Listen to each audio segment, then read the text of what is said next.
President Trump this morning tweeted that new talks between North and South Korea are a good thing and suggested his tough stance against North Korea made them possible. This week, Mr. Trump tweeted that his nuclear button is much bigger and more powerful than Kim Jong Un's. For 60 Minutes in 2016, David Martin visited the military command center responsible for any action if the president orders a nuclear strike. He's at the Pentagon with what must happen before a nuclear conflict erupts between the U.S. and North Korea. David, good morning. Good morning. It's much more complicated than simply pushing a button. But President Trump's tweet that his nuclear button is bigger and more powerful than Kim Jong Un's is not an empty boast. This one nuclear-powered submarine, which 60 Minutes went aboard in the Pacific, can carry more nuclear warheads than Kim Jong Un has in his entire arsenal. Commander Brian FRECK was the captain of the USS Kentucky. The warheads that can be carried on my missiles are extremely powerful. And compare them to the bomb that leveled Hiroshima. Much more powerful than that. Much more powerful than Hiroshima. FRECK and his crew, along with nuclear bombers and intercontinental ballistic missiles, are at the tip of a chain of command which leads all the way back to the president, who is never far from a briefcase called the football.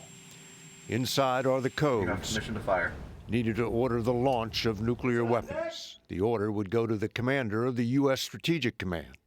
So who in the United States government has the authority to order the use of nuclear weapons? Only the President of the United States has that authority. Does Congress have to approve? No, Congress does not have to approve. So these really are the President's own weapons. It's our nation's weapons with the President's authority, yes. Admiral CECIL HANEY is now retired, replaced by General John HYTEN, who last year told a conference he would not carry out an order to use nuclear weapons if he thought it was unnecessary. I'm going to say, Mr. President, it's illegal. And guess what he's going to do? He's going to say, what would be legal? And we'll come up with options of a mix of capabilities to respond to whatever the situation is. And that's the way it works. American policy is to use nuclear weapons only in extreme circumstances, such as a nuclear attack on the U.S. Last fall, Tom Boyd, one of the Pentagon's top missile analysts, told 60 Minutes Kim Jong Un has more work to do before he has a weapon that can deliver a nuclear warhead to the American homeland.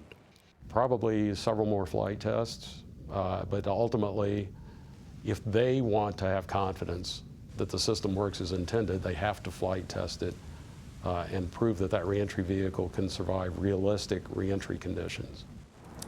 U.S. intelligence estimates that could happen as early as this year. If and when it does, two nuclear-armed countries headed by two unpredictable leaders will be on a collision course. Norah? David, let me ask you, so if one of the president's top advisors, like his chief of staff, General Kelly, or General McMaster, his national security advisor, opposed the president in launching a nuclear weapon, would they have any say to do that or power to do that?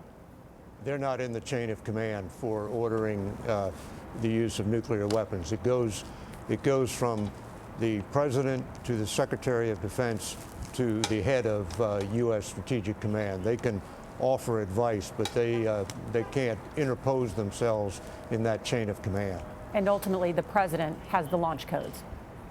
The president has the launch codes, and he carries a little card with him called the biscuit, which carries another code which identifies him as the president. So it's not simply the sound of his voice that gives the order, but it's him identifying himself through that authentication code. All right. David, thank you so much. It is interesting, and you've heard Congress essentially for the first time since the Cold War debating essentially that chain of command and how it gets carried out. There's more on that. It is an extraordinary moment in terms of the American presidency.